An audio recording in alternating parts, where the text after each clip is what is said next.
성도들의 기도가 하나님의 뜻에 정확하게 합치가 되면 그 뜻이 빠른 모습으로다가 성취되고 응답되어지겠죠. 히스기야가 자신이 기도를 할 때 자신이 원하는 그 마음이 정확하게 하나님의 영광과 일치가 됐습니다. 하나님의 영광, 하나님의 명예가 아수르에 의해서 너무나 모욕당하고 너무나 훼손당하는 그 상황을 너무나 아프게 생각을 해서 하나님께 기도하기를, 하나님 너무나 아파요. 하나님의 명예가 이렇게 추락당하고 하나님의 영광이 이렇게 훼손당하는 이 모습을 보니까 너무나 마음이 아파요. 하나님 살아계심을 나타내 주십시오. 우주 만물을 창조하신 살아계신 하나님이 아닙니까? 하나님의 역사를 나타내 주십시오. 이 남유다를 하나님께서 지키신다라고 하는 것을 살아계셔서 증명해 주십시오라고 기도를 했거든요. 그러니까 히스기야가 간절히 원하고 소망하는 내용과 또 하나님의 영광과 정확하게 부합했던 거죠. 그래서 하나님께서 응답해 주신다라고 얘기를 하고 있습니다. 20절 하반절 보시면 내게 기도하는 것을 내가 들었노라 하셨나이다. 히스기야의 기도를 하나님께서 응답해 주시겠다라고 그렇게 아예 이사야 선지자의 입술을 통해서 말씀하시고 있는 내용입니다. 결국 그러면 히스기야의 기도를 들어주시고 어떻게 반응을 하시는 거죠? 당시 아수르가 하나님의 도구인 것은 분명한데 도구가 주인의 손을 떠나버렸습니다. 그래서 너무나 방종과 교만을 통해서 하나님을 조롱해버리게 되는 거죠. 그래서 하나님께서 이제 선한 선기능적인 도구로 사용했던 것이 아니라 이제 악으로서 그 도구를 응징해버리는 그런 말로를 오늘 말씀 가운데 이야기를 하고 있습니다. 아수르가 교만하다라고 하는 것은 우리의 거울을 삼아서 살펴볼 수가 있어야 돼요. 왜 그렇습니까? 아수르는 당시에 모든 주변에 있는 민족과 나라들을 다 정복을 했어요. 엄청난 제국을 형성할 만큼 그렇게 거대한 나라를 형성했다는 겁니다. 그런데 이것이 인간적인 여러 가지 능력을 통해서만 그렇게 되는 것이 아니고 하나님께서 아수르 제국이 될 수 있도록 허용하셨다라고 하는 걸 보여줘요. 그러니까 이 세상에 있는 모든 권력은 다 하나님께서 허락하시고 하나님께서 위임하셨다라고 하는 것이 오늘 말씀 가운데도 등장을 합니다. 오늘 새벽의 말씀에도 그런 내용인 거예요. 로마 제국이 당시에 거대한 제국으로서의 그런 위세를 떨치고 있었을 때 수많은 믿음의 사람들이 로마 제국에서 핍박을 당했잖아요. 그죠? 근데 사도 바울이 디모데를 통해서 권면의 메시지를 주는 건 뭐냐면 그럼에도 불구하고 악한 그 권력자들을 위해서 기도하라고 나와 있어요. 그러니까 악한 권력자라 할지라도 그 권력을 하나님께서 허용하시고 하나님께서 위임하셨다는 거죠. 그런데 어떻게 악한 권력자들을 위해서 기도하느냐? 그가 그렇게 악을 행한다 할지라도 그럼에도 불구하고 그곳에서 그 상황 속에서 하나님의 뜻을 실현할 수 있는 그런 권력자가 되기를 기도해야 된다는 거예요. 그가 하나님의 뜻에 불일치하여 그 권력을 남용하는 것은 이제 하나님께서 그를 징계하실 문제인 거죠. 그죠? 하나님께서 그를 알아서 처리해야 될 문제인 거예요. 근데 아무튼간 오늘 말씀 가운데 등장하는 건 뭐냐면 아수르라고 하는 제국이 너무나 경거망동하게 하나님에 대해서 막말을 하고 또 하나님을 모욕했을 때 히스기야가 하나님의 그 명예가 실추되는 것을 가슴으로 품고 기도했지 않습니까? 그것을 응답했을 때 먼저 아수르 교만에 대해서 지적을 하시고 있는 장면을 말씀 가운데 볼 수가 있습니다. 25절 말씀 보시면 25절 말씀 같이 한번 읽어보겠습니다. 19장 25절입니다. 같이 19장 25절 같이 시작. 내가 듣지 못하였느냐? 이 일은 내가 태초부터 행하였고 옛날부터 정한 바라. 이제 내가 이루어 너로 견고한 성들을 멸하여 무너진 돌무더기가 되게 함이니라. 그러니까 이 아수르라고 하는 이 나라를 하나님께서 사용하려고 하는 도구였다는 거예요.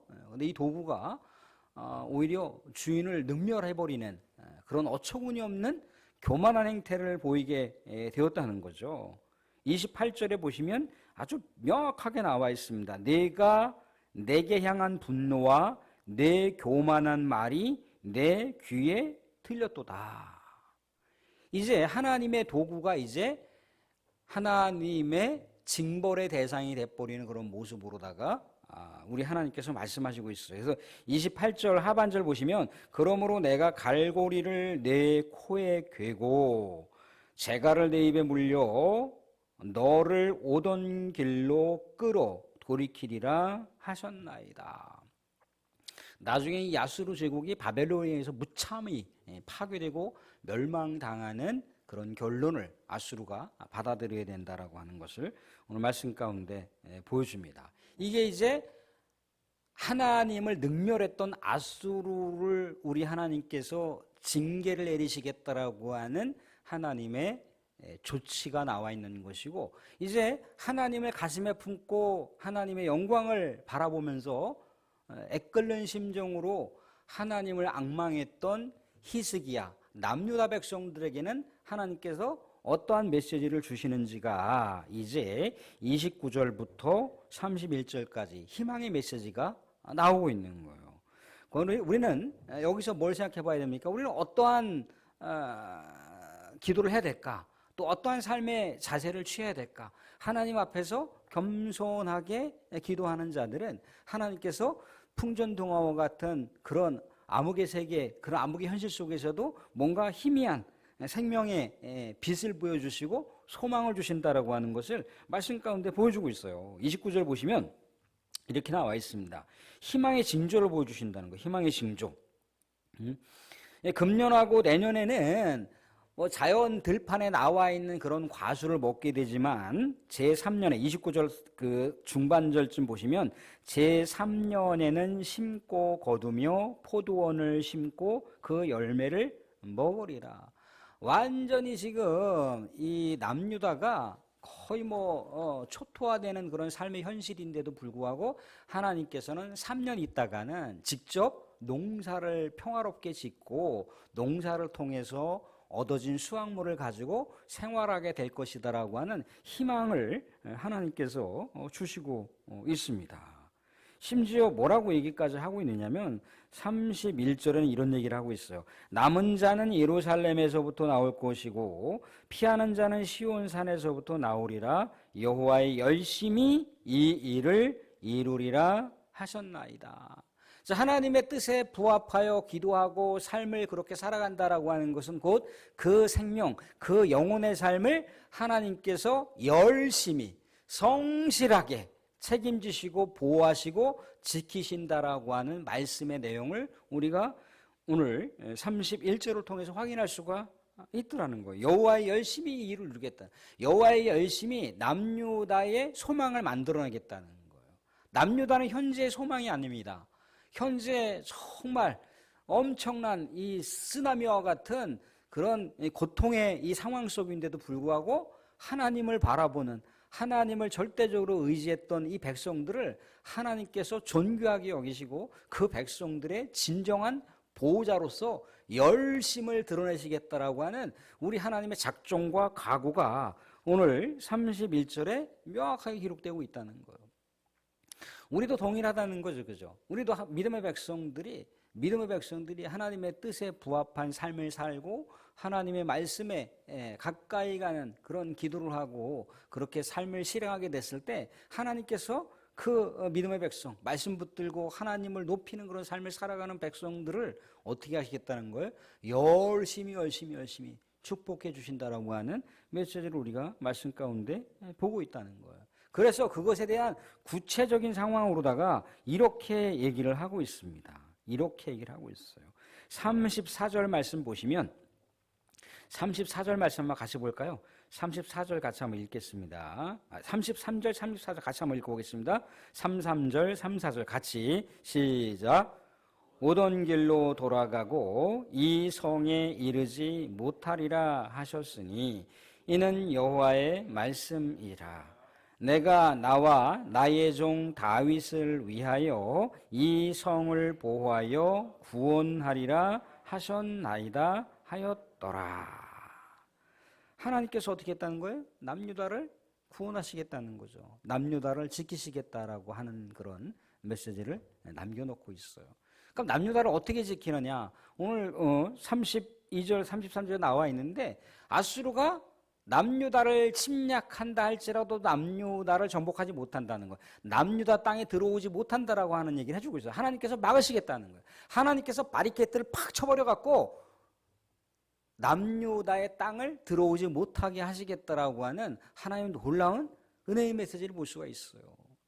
전쟁은 하나님께 속한 것이라고 성경이 분명히 얘기를 하고 있습니다. 전쟁, 고대 사회에서의 전쟁은 신들과 신들의 싸움인 거예요. 그러면 이방 신들은 그냥 그렇게 별 볼 일 없는 목상, 별 볼 일 없는 금속상, 별 볼 일 없는 뭡니까? 석상에 지나지 않는다는 거죠. 그들의 신들이 그 나라를 지키는 것이 아니라고 하는 것을 알 수 있지만 하나님은 하나님의 백성들, 하나님을 의지하는 백성들을 하나님께서 구원하시고 지킨다라고 하는 메시지를 말씀 가운데 보여주고 있어요. 그래서 이 나라가 지금 아직도 휴전이잖아요. 언제 어떻게 전쟁이 발발할지 몰라요. 위쪽 지방에는 아주 고도로 아주 최첨단의 무기를 만들고 있잖아요. 그죠? 한 방이면 끝나는 그런 무기. 세계에도 곳곳에 막 이렇게 전쟁들이 막 언제 어떻게 삽시간에 제3차 대전으로 나아갈지 모르는 그런 여러 가지 위기들이 막 곳곳에 이렇게 드러나고 있어요. 전쟁의 심리라고 하는 것이 어떤 국지전, 특정한 어떤 나라와 나라 사이, 민족과 민족 사이의 전쟁이 일어나는 것이 이제 도화선을 타게 되잖아요. 그럼 또 다른 나라가 또 다른 나라를 또 침략을 합니다. 그러면 또 다른 나라가 또 다른 나라를 침략, 이때다 싶으면서 그 전쟁의 분위기가 삽시간에 불붙는 거예요. 그럼 언제 어떻게 위쪽 지방에서 뿅 하고 하나 날라올지 모른다는 겁니다. 그런데 어떻게 하나님이 그걸 붙들으시면 날아오는 미사일을 붙드시고 날아오는 핵 어떤 기타 등등의 것이라 할지라도 하나님이 붙드시면 어떻게 된다는 거예요? 전쟁은 일어나지 않는다는 거예요. 전쟁이 일어난다 할지라도 이 나라 이 백성들을 어떻게 할 수가 없다는 것이 하나님께서 주시는 말씀이에요. 그러니까 우리는 하나님을 붙들어야 돼. 하나님 붙들어야 돼. 물론 뭔가 외교적인 수완 능력, 탁월한 어떤 정치적인 어떤 그런 탁월성, 그런 것들도 필요하지만 하나님을 바라보는 백성, 하나님을 의지하는 권력자들은요, 하나님께서 지키시게 돼 있다는 거예요. 히스기야를 지켜주셨잖아요. 아수르를 그 당시에 어떤 민족과 어떤 나라가 반역을 할 수가 있으며 어떤 나라가 대항할 수가 있겠습니까? 그 어떤 나라도 대항할 수가 없어요. 어떤 나라도 아수르에게 뭔가 이렇게 위협을 가하거나 그렇게 뭔가 그들 나름대로 연합군을 형성해서 이렇게 뭔가 견뎌보려고 해도 상대가 되지 않는다는 거예요. 그런데 그런 상황 속에서도 이 조그만 나라 남유다의 왕은 누구를 바라본 거예요? 하나님만 바라봤어요. 하나님만 바라봤더니 하나님께서 선지자를 통해서 주시는 메시지가 뭐예요? 남유다를 하나님께서 구원하실 거니까 두려워하지 말라는 거예요. 이게 이사야 선지자의 말씀입니다. 이사야 선지자의 말씀을 보게 되면은 뭐라고 계속 얘기를 하나요? 두려워하지 말라. 내가 너의 하나님이라. 무서워하지 말라. 내가 너를 지키리라. 나의 오른손으로 너를 붙들리라. 막 그 이사야 선지자의 메시지를 볼 수가 있잖아요. 그죠? 하나님을 바라보는 백성들 하나님께서 지키실 거니까 두려움 속에서도 하나님을 의지하지 말고 하나님만 바라보라고 하는 메시지를 동일하게 이렇게 이사야 선지자가 히스기야를 통해서 하나님의 말씀을 대언하고 있는 장면이라는 겁니다. 그래서 실제 어떻게 됐던가요? 오늘 말씀 가운데 보면 35절 같이 한번 읽어보겠습니다. 35절 같이 시작. 이 밤에 여호와의 사자가 나와서 아수르 진영에서 군사 18만 5천 명을 친지라. 아침에 일찍이 일어나 보니 다 송장이 되었더라. 다 송장이 되었어요. 그리고 아수르 왕 사네립이 이제 고국으로 돌아갔습니다. 니느웨에 거주했더니 37절도 같이 한번 읽어보겠습니다. 37절 같이 시작. 그의 신 니스록의 신전에서 경배할 때 아드람멜렉과 사레셀이 그를 칼로 쳐 죽이고, 그것까지만 보겠습니다. 칼로 쳐 죽이고. 사랑하는 19장 6절 7절 한번 보실래요? 6절 7절 한번 읽어보겠습니다. 열왕기 하 19장 6절 7절 말씀, 하나님께서 말씀하신 바가 그대로 성취되고 있는 내용이에요. 19장 6절 7절 한번 읽어보겠습니다. 6절 7절 말씀 같이 시작.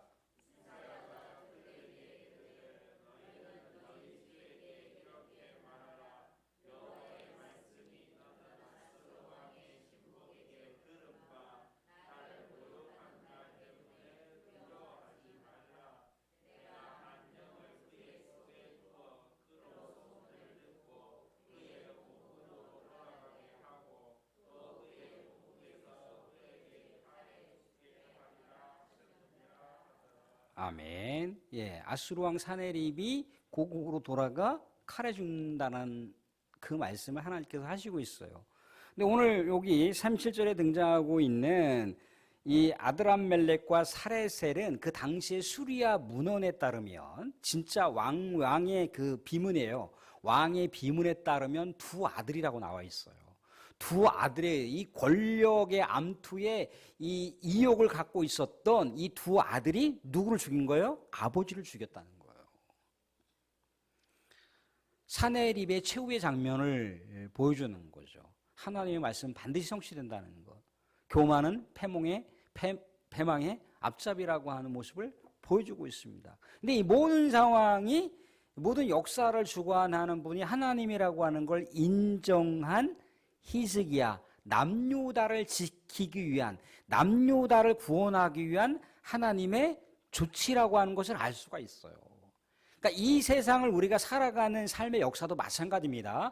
하나님께서 이 세상 가운데 믿음의 백성들을 구원하시기 위해서, 믿음의 백성들을 사랑하시기 위해서, 믿음의 백성을 축복하시기 위해서 이 세상 역사를 움직여 가시는 거예요. 근데 때로는 우리가 하나님을 망각하고 세상 역사의 그 시류 가운데 우리가 매몰되어서 살아간다는 거예요. 하나님을 망각한 채.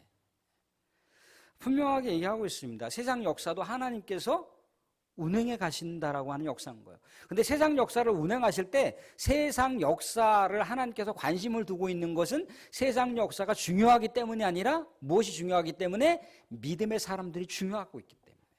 세상 역사는 그냥 쉽게 말하자면 하나님이 도구로 사용하시는 거예요. 중요한 건 믿음의 사람들의 전인격적인 구원의 삶이라는 거예요. 하나님께서는 그걸 바라보시는 거예요. 그걸 바라보시는 거예요. 하나님께서는 그거를 주목하고 계세요. 사랑하는 사람들, 사랑하는 손주가, 아니면 사랑하는 딸이 자녀를 낳았어요. 뭐 손자든지 손녀를 낳았어요. 그럼 어딜 갑니까? 뭐 산후조리원이라고 하는데 갈 거 아니에요, 그죠? 거기 보면은 아이들 이제 막 신생아들이 질비하게 쫙 있어요, 그죠? 쫙 놓여져 있습니다.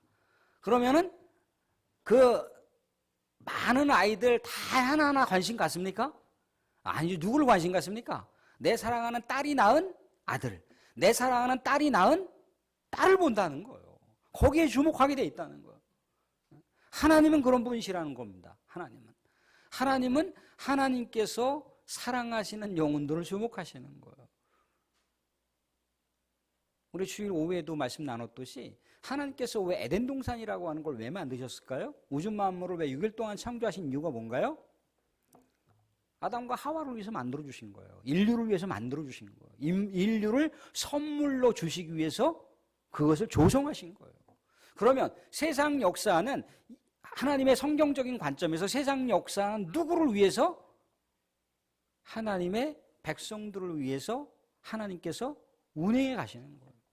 그렇기 때문에 세상 역사가 정말 나에게 불리하게 작용하고 나를 집어삼킬 것만 같은 그런 거대한 흑암처럼 막 나를 삼킬 듯이 달려온다 할지라도 우리가 누구를 신뢰하자? 하나님을 신뢰하자는 거예요. 어차피요, 이 세상은요, 악이 휘둘러가는 역사 가운데 우리가 살아갈 수밖에 없습니다. 그런데 최후 승리는 하나님께서 믿음의 사람들의 손을 들어주신다라고 하는 우리 비전이 있잖아요. 그죠? 우리 미래 약속이 있지 않습니까? 그죠? 그렇지만 현재 구체적으로 돌아가고 있는 상황은 믿음의 사람들에게 유리하게 상황하지 않는다는 거예요. 그런데도 불구하고 중요한 건 뭐냐면 이런 상황 속에서도 내 사랑하는 자녀들의 믿음을 눈여겨보신다는 거예요. 내 사랑하는 자녀들이 나를 신뢰하며 기도하고 있는가? 그걸 하나님께서는 존귀하게 여기시고 그것을 또 자원으로 사용하신다는 거예요. 사랑하는 성도들, 하나님을 우리가 세상 끝날 때까지 늘 신뢰하시고 정말 우리에게 주어져 있는 권사님 기도해 준 것처럼 소풍과도 같은 어떻게 보면 우리가 나중에 지나온 그런 인생의 여정길을 쭉 돌아보면 인생의 이력들을 쭉 돌아보면은 그래도 우리가 하나님 때문에 행복했어요. 하나님 때문에 내가 정말 이런저런 파란만장한 격정의 세월들을 살아왔지만 하나님 그래도 감사했어요 라고 우리가 딱 마침표를 찍는다는 그런 삶을 살아갈 수 있으면 얼마나 좋겠습니까? 하나님을 끝까지 신뢰하시고 그 하나님 바라보시면서 우리 사랑하는 성도님들 우리가 또한 기도를 하되 하나님의 뜻에 부합한 또 기도를 하셔서 우리 하나님의 놀라운 은혜와 축복과 응답을 다 받을 수 있는 우리 모든 성도들이 될 수 있기를 주님으로 축원드립니다.